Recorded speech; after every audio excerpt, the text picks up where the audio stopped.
नमस्कार दोस्तों, हरियाणा की 90 सीटों पर मतदान खत्म हो गया है। यानी जम्मू कश्मीर और हरियाणा दोनों का चुनावी दंगल बिल्कुल खत्म हो गया है। और उल्टा चश्मा यूसी पर मैं चंद्रकांत आपके साथ हूं, हरियाणा और जम्मू कश्मीर के तमाम एग्जिट पोल्स पर बात करने के लिए, यह बताने के लिए कि आखिर एग्जिट पोल्स के इशारे क्या कहते हैं, क्या कहता है एग्जिट पोल्स। तमाम एग्जिट पोल्स मेरे हाथ में है, वो दस्तावेज मेरे हाथ में है जो ये बताएंगे कि हरियाणा और जम्मू कश्मीर में क्या होने वाला है। 8 अक्टूबर यानी मंगलवार को किसका मंगल होने वाला है और सियासी दंगल से किसकी छुट्टी होने वाली है। यानी हरियाणा और जम्मू कश्मीर, कौन सरकार बना रहा है, कौन विपक्ष में जा रहा है, किसका सूपड़ा साफ होने वाला है। तो दोस्तों, शुरुआत करते हैं हरियाणा के साथ। हरियाणा में जो तमाम सर्वे मेरे पास आए हैं, जो रिपोर्ट्स आई हैं, जो एग्जिट पोल्स बताते हैं, उनके मुताबिक मैं आपको बताऊंगा एक एक सर्वे, जिन जिन कंपनीज ने, जिन जिन मीडिया संस्थानों ने ये सर्वे किए हैं और जिन्होंने ये बताया है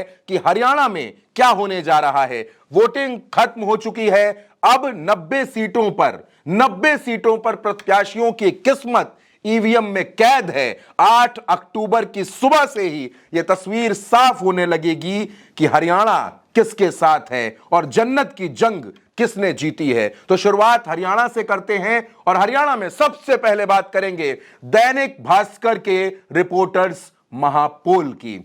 दोस्तों, दैनिक भास्कर ने जो सर्वे किया है उसके मुताबिक हरियाणा में जो अदर्स हैं, यानी जो निर्दलीय हैं, उनके हिस्से में 4 से 9 सीटें जा सकती हैं। मैं आपको ग्राफिक्स के जरिए भी दिखाने की कोशिश कर रहा हूं ताकि आप तस्वीर को समझ सकें। निर्दलीय के हिस्से में 4 से 9 सीटें जा सकती हैं। आम आदमी पार्टी 1 सीट पर जीत सकती है। जेजेपी और एएसपी यानी कि चंद्रशेखर और दुष्यंत चौटाला को जो गठबंधन हुआ था जेजेपी और एएसपी का, उसके हिस्से में महज 1 सीट आती नजर आ रही है। 90 की 90 सीटों पर इस अलायंस ने चुनाव लड़ा था। 70 सीटों पर जेजेपी, 20 सीटों पर आजाद समाज पार्टी, लेकिन हिस्से में महज 1 सीट आती हुई नजर आ रही है। इसके बाद आईएनएलडी और बीएसपी का गठबंधन, यानी मायावती ने गठबंधन किया था, उस गठबंधन को 0 से 5 सीटें। और अब दोस्तों, इस सर्वे की सबसे बड़ी बात, 10 सालों से बीजेपी जहां सत्ता में काबिज थी, उस हरियाणा में भारतीय जनता पार्टी की छुट्टी होने जा रही है। जी हां दोस्तों, दैनिक भास्कर का सर्वे यह बताता है कि भारतीय जनता पार्टी 19 से 29 सीटें ही जीत सकती है। 19 से 29 सीटें। और दोस्तों, हरियाणा में बहुमत का आंकड़ा 46 है। 46 यानी 46 का आंकड़ा है। और कांग्रेस, हरियाणा में कांग्रेस की शानदार वापसी के आसार हैं, यह दैनिक भास्कर की रिपोर्ट कहती है। दैनिक भास्कर का एग्जिट पोल कहता है 44 से 54 सीटें। जी हां दोस्तों, चौंकाने वाला आंकड़ा है। 44 से 54 सीटें दैनिक भास्कर का सर्वे हरियाणा में कांग्रेस को देता हुआ नजर आ रहा है। हरियाणा में दैनिक भास्कर के सर्वे की जो खास बात है वो भी मैं आपको बता देता हूं। दैनिक भास्कर के सर्वे में जो अहम बातें बताई गई, उनके मुताबिक अगर देखा जाए तो जो मेन पॉइंट्स हैं दोस्तों, मेन पॉइंट्स हैं, कांग्रेस को 44 से 54 सीटें मिल सकती हैं। जाटलैंड और बांगर बेल्ट में कांग्रेस मजबूत दिखी है। सीटों की संख्या के लिहाज से राज्य के 2 सबसे बड़े इलाकों बांगर बेल्ट और जीटी रोड एरिया में भी पार्टी 2019 के मुकाबले अच्छा प्रदर्शन कर सकती है। बीजेपी को 19 से 29 सीटें मिल सकती हैं। पार्टी को सबसे ज्यादा सीटें जीटी रोड बेल्ट और साउथ हरियाणा से मिल सकती हैं।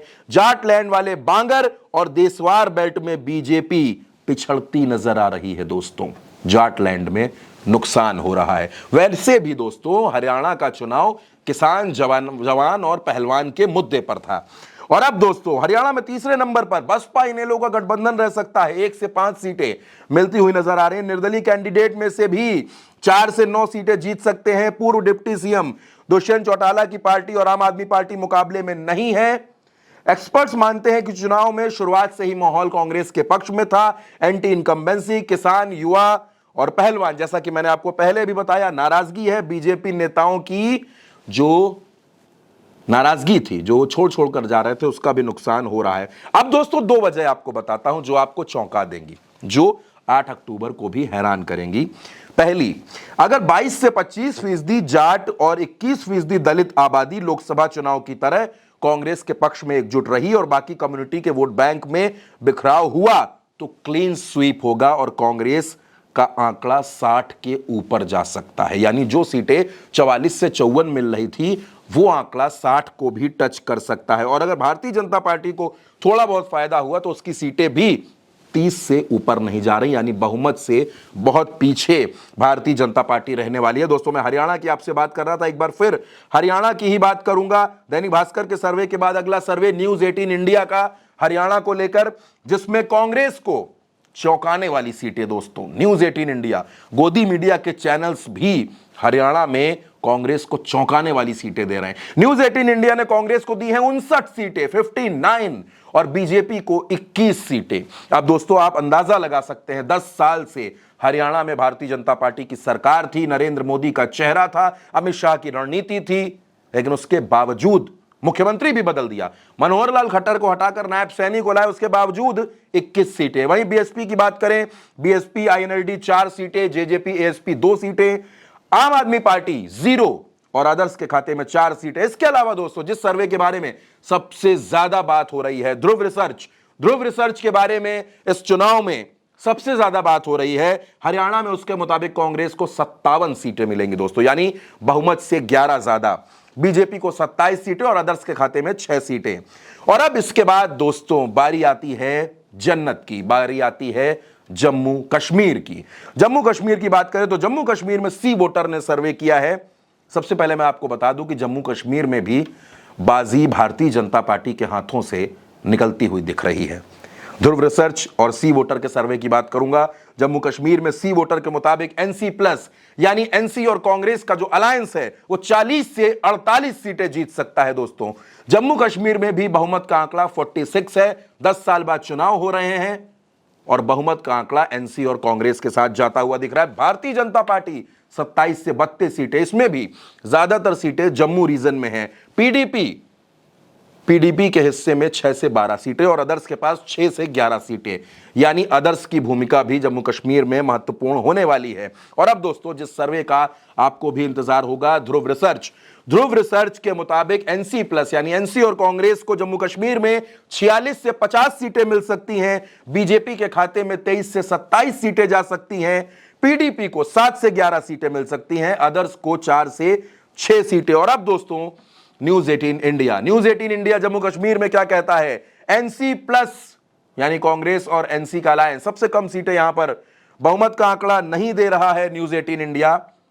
एनसी प्लस को 33 सीटें देता हुआ नजर आ रहा है, यानी बहुमत का जो आंकड़ा है उससे 13 सीटें कम, 33 सीटें एनसी और कांग्रेस को ये न्यूज 18 इंडिया देता हुआ नजर आ रहा है। बीजेपी को 29 सीटें, यानी बीजेपी को भी क्लियर बहुमत नहीं है।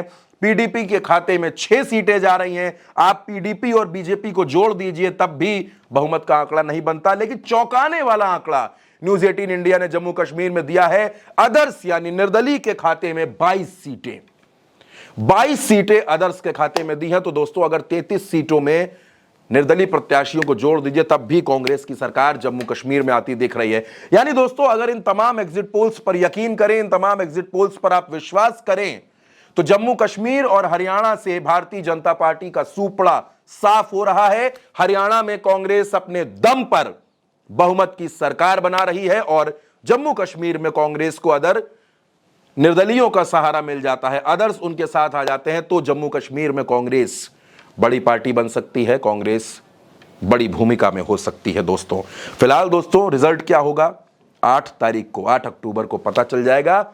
तो संडे और मंडे का इंतजार कीजिए, 2 दिनों का इंतजार है। 2 दिन बाद हरियाणा और जम्मू कश्मीर की तस्वीर साफ हो जाएगी और दोस्तों, साफ यह भी हो जाएगा कि आगे क्या होने वाला है। हरियाणा और जम्मू कश्मीर का परिणाम महाराष्ट्र और झारखंड के लिए बहुत इंपॉर्टेंट होने वाला है और इन राज्यों का परिणाम आगे आने वाले दिल्ली और बिहार चुनाव के लिए भी बहुत महत्वपूर्ण हो सकता है। अब बाजी महाराष्ट्र में है, अब महाराष्ट्र का चुनाव है, झारखंड का चुनाव है और हरियाणा और जम्मू कश्मीर के नतीजे बहुत हद तक फर्क डालेंगे, बहुत हद तक चुनावों को प्रभावित करेंगे। अगर कांग्रेस हरियाणा में अपने दम पर सरकार बनाने में कामयाब हुई तो जाहिर तौर पर राहुल गांधी की मेहनत को हर कोई क्रेडिट देगा। राहुल गांधी ने जिस मेहनत के साथ हरियाणा में चुनाव प्रचार किया है, चुनावी बाजी संभाली है।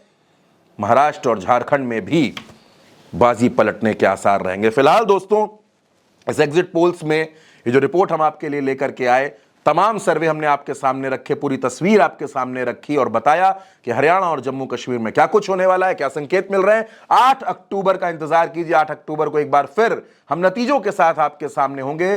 तब तक के लिए मुझे इजाजत दीजिए और इन एग्जिट पोल्स के जो आंकड़े मैंने आपको बताए हैं, इस पर आपकी जो भी राय है कमेंट बॉक्स में जरूर बताइएगा। और अगर आपका भी कोई सर्वे है, आपका कोई आकलन है हरियाणा और जम्मू कश्मीर को लेकर, तो वो भी हमारे साथ साझा कीजिएगा। फिलहाल के लिए इतना ही, मुझे दीजिए इजाजत। नमस्कार।